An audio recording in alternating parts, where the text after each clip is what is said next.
day 3 in Benares, but we are not really in Benares right now. We are heading towards Prayagraj, which is around 120 kilometers away from Benares. We are in a dhaba beside the highway, national highway, Shakti Dhaba, and we can see some carpets and things which are sold here. They make these themselves and then sell it. They make it in their houses and then sell it. The road is really smooth in here. Like, you'll really enjoy the way which is going towards the what was the Prayagraj? Yeah, I forgot that. You will really enjoy the way going towards Prayagraj. It is really just smooth. The road is just well maintained. Really big and wide roads here, and that's it. I mean, we are around 80 kilometers away till now. We are just here for a breakfast or something. We'll just have a bit of food, fill up our tummy, and then just keep heading towards Prayagraj, and I'll meet you guys there. And well, before we can end it here, I can show you those carpets. These are the carpets I was actually talking about. They make it with their own hands. They weave it and then just sell these carpets. And it's just beside this dhaba. I mean, it is really good looking. You can see these really good handicraft works. Not one or two. There are loads and loads of stuff which they are selling right now here. Hey everyone, we are standing in the meeting point of the Ganga and Yamuna rivers. It meets somewhere around that side, and that side meets there, and then they form a single river and then flow, and the river we see in the southern parts of India, the Ganga we see, it actually coincides with Yamuna somewhere around this side. Somewhere around that side, and then it goes to different states. Goes through the different states, like it goes to West Bengal and then goes to the Sundarban, and then finally finishes up in the Bay of Bengal. It is really a big river. You can see it over there. Let me see it. Let me show you. They take you for boating here. They take you to different places. They take you to the opposite side of the river. They take you with the river's flow and opposite of the flow of the river. And then this is a huge place. And every year, religious gathering of Hindus. Religious gathering of Hindus happen here. Like, it's a big ground here. There's a huge ground. They lay tents there. They live there for around, I don't know for sure, but around like 3 to 4 days, I think. They stay there. They do all the religious stuff and then just go for a bath in the holy Ganga, and then they come here. And the matter of fact is that they come here by foot. In most of the places, like, you cannot come by foot from everywhere around the country to this place, but they come here by foot. In, like, mostly they walk with a stick in their shoulders. They come here, they pray to the god, they pray to Shiv, who is like the main like he is a god in the Hindu religion. They come here, they pray to him. They pray. They are like real devotees of God, and they come here. They pray to him. They take a bath in the Ganges, and then just go back. And not really that this is only a religious spot. There's also something to see. That is the Ramgarh Fort, which was a fort, and it went abandoned a few hundred years ago. The Britishers came in, and just because of colonization and stuff like that, After that, it was taken over by the British, and after the British went away, and our country became independent in 1947. After that, this fort stayed abandoned for a few years, for 1 or 2 decades, I think, and then the army took over this Ramgarh fort, and now it is army camp or something like that. Not really sure, and I don't think they allow us to enter there. And if they do allow us to enter there, we'll go there and see it for sure. But I think we're just gonna explore the Ganges a bit more and then just go back. And this is a long trip from Benares. If you come and stay in Benares, then you will take around 2 to 3 hours to come here, to reach here. I mean, the roads are really good, as I showed you earlier. The roads are really smooth, like butter, man. Smooth like butter. You know that. What I mean. You will see a lot of sand here. I think the water in the Ganges, the water level is a bit low today. Low for a few last days or something. Maybe, I don't know. It is just because of the hot weather. The water level has actually dropped a bit. Usually it stays somewhere around this area, somewhere around this area where I'm standing right now. You can see these areas. Water comes till here, but it is down there till now, right now. So I think just because of the hot weather or something, the water levels have dropped a bit. I think I really did not expect it to be such hot weather around in the month of October, because I mean it is hot in Kolkata also, where we are from. So, but I expected it to be a bit colder. I mean, during the day it is really hot, but it is not humid, so which is a plus point, because you won't feel that patchiness in your skin. The humidity is not there, sweating does not happen. So it is very dry, but it is very hot at the same time.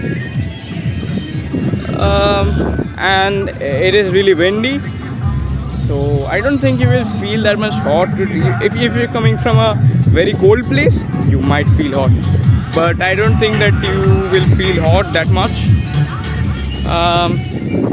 Otherwise, it is a really good place. You can sit here, you can see and enjoy the view of the Ganges. You can enjoy the view of this fort. You can enjoy the view of this fort and the Ganges at the same time. You can sit here for around 2 to 3 hours and then just go back. It is already 2:30 on the clock. I think we'll be staying here for around another an hour or so. We are thinking to get a bath here, but I don't think it will be possible, because for information, those who are thinking to come here and bath, there is no proper changing place for the women. For the boys, there are boats. They allow you to change there, but they will take a lot of money, I think, just to change. And I don't think there is any proper place to change the clothes for women.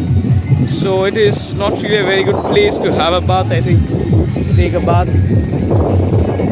If you have a big car, then maybe if you can just close the windows and close the curtains if there are any. And first, a boat ride for around 30-45 minutes they take you. They first ask for 2,500 rupees, which was quite similar as the one we did yesterday. The boat ride we did from the Kedarnath Ghat, where our hotel was the last day. Next day we changed our hotel. I mean, yesterday we changed our hotel. We came to a new hotel because the previous one was not good. And then we went for boating. That one took us 200 rupees per person, around 2. After bargaining a lot, we stayed there for almost 20-25 minutes, and then finally they agreed to give it to us. Sorry, I'm stammering a bit. They agreed to give a ride for around 200 rupees per person. Finally, after standing for around 30 minutes, and here first they started with 2,500, 3,000 rupees. They were asking us for a private boat. they'll take us. I mean, like we were 7 person, 8 person. They'll take us to the Sangam, where the two rivers meet. So they don't take you to the part of the Ganges because the flow of river is quite very high in that place. They take you only till that spot where the Yamuna river is going, because the flow of river is a bit slower there at the Yamuna, but it is a bit higher at the Ganga. So boats won't be able to catch up with that. And we are actually heading towards the fort right now. Sorry for deviating from the point. Actually, they took 800 rupees for a whole boat. You can go up to, I think, 12 people for 800 rupees. 45 minutes. You can take a bath. Just one dip on inside water, nothing else. Yeah, I came in the shade of the fortress. I'll show you the fortress a bit later. We are actually entering it, and it is really massive, I'll say. You can see the fort just behind me.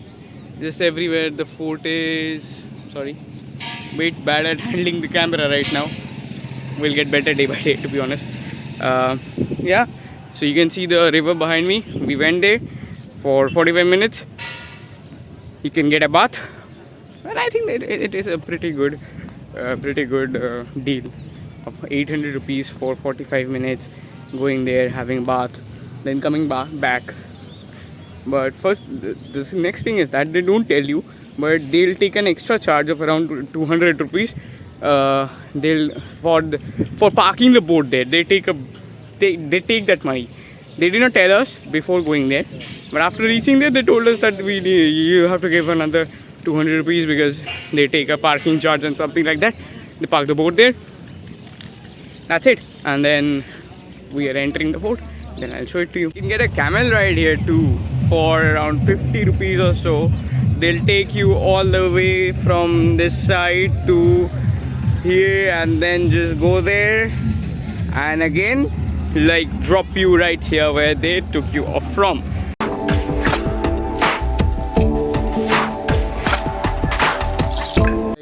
If you're like really into seeing more temples, more and more temples, you can just go in there and see a few more, I guess. There's, I think, a Ram Mandir, a Lakshmi Mandir, I'm not really sure what was that, and a few other mandirs. The architecture being beautiful, but nothing to see in there. They don't let us in there. I think I was a bit wrong. That one was not a main entrance. Main entrance is this one. This one. Such a majestic path, isn't it? Really a majestic path. And the Indian flag is flying high just behind the fort there. The architecture is really beautiful, but some things are made newer things. Like these supports, I think, are new. These ones, because they might break, so they are made so that they can give a bit of support in there. And a big road, supposedly sometime. Pardon me for saying the name of the fort a bit wrong. It is not Ramgarh Fort, it is Akbar Fort. One of the person who took us with the boat, they said it is Ramgarh Fort, but then we confirmed it. It is actually Akbar Fort, not Ramgarh Fort. It is a history that Akbar came here Akbar came here while the fort was being made, and he came here, visited the fort, stayed here, and named it after him. And then after independence, then after the Mughal period, the Britishers took over this place, and now finally after that it is under the control of the military. I'll show you inside the fort a bit later. You can see the Ganges. I don't know if you can hear me. There's literally nothing to see inside the fort. Literally nothing. You come in, there's just this entrance. You go to a mandir, go to a temple, and it is just completed. That's it. That's the fort. I mean, they don't let you inside the fort, obviously, because it is under the military. So it is actually a military base camp. So they don't allow anyone to enter it. No VIPs, no one. Like literally no one is allowed to enter there. It is actually a military base camp, so it is pretty obvious they won't let us in. A bit disappointed because I thought would be able to see something historical coming in here. But yeah, the architecture from the outside is nothing like out of this world, but it is very decent and very sweet at the same time. It is really majestic. If you see, no buildings nowadays are made like this. No buildings, no one. Like a single floor is of around this height. I'm standing here, you can see it, and it is around there. That is just one floor, just single one floor. And I say to you, that like see this exit. It is really looking good. You feel like you're going into some tunnel or something, going for 007's work of detective. You give money to these person and they can tell you, they can predict your future. Like they will let one of the birds out, and the card that the bird picks out, whatever is written in that card is actually your future. It is actually a part of prediction of future, and these birds do it for you. We also would be going to Nehru's house. I don't know what the name is properly. Let me see it later. I will see it later. But I think we will be going to there to his house and see it, because it is quite of a museum, to be honest. So should be a good place to see. It is somewhere nearby this fort only. So after we complete our tour around here, to go to the fort if possible, and then just go to that museum. It was actually previously Nehru's house before he died. He stayed here in that house. I'll be going there and showing you what is in there, if recording is allowed, because last day, if you remember, we went to the Kashi Vishwanath temple, but the recording was not allowed, so we could not record anything. We left all our... I didn't tell you that. I'm sorry. I'm really sorry, because we went to the Kashi Vishwanath temple and we did not take our phones or cameras, anything, because it was not allowed to take it there, because if you keep it in the lockers, you cannot take it in. No videography or photography is allowed in there. Neither in that Durga temple I took you earlier, before that, in the afternoon, and then in the evening we went to the Vishwanath temple. It is really beautiful in there. You should visit. But I'll tell you, because what you would expect to after you go there, you should expect a bit of crowd. You would expect a huge line of people, queue of people would be standing there just to get and see the temple, and by 5 or 5:30 it really closes up. We are heading towards the Triveni Sangam, where the three rivers meet to form the Ganges we see in the southern parts of India. It is actually the three rivers are actually Saraswati, which is not visible, and the Ganga and Yamuna. The Ganga coming from the Haridwar part, and the Yamuna coming from Delhi and Agra. Come and meet here in the Triveni Sangam, and then just go flowing towards the southern part and eastern part of India, rather, to the Bay of Bengal.